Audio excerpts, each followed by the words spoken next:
You ask Tiger to solve. This deals with linear equations with one unknown. The final result is x equals 2. Let's solve it step by step. Group all x terms on the left side of the equation. Subtract 3x from both sides. Group like terms. Simplify the arithmetic.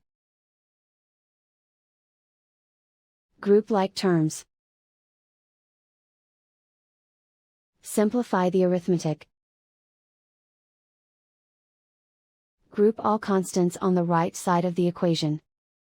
Subtract 16 from both sides. Simplify the arithmetic.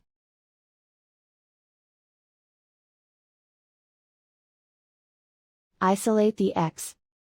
Divide both sides by -6. Cancel out the negatives. Simplify the fraction. Cancel out the negatives. Find the greatest common factor of the numerator and denominator. Factor out and cancel the greatest common factor. And so the final result is x equals 2.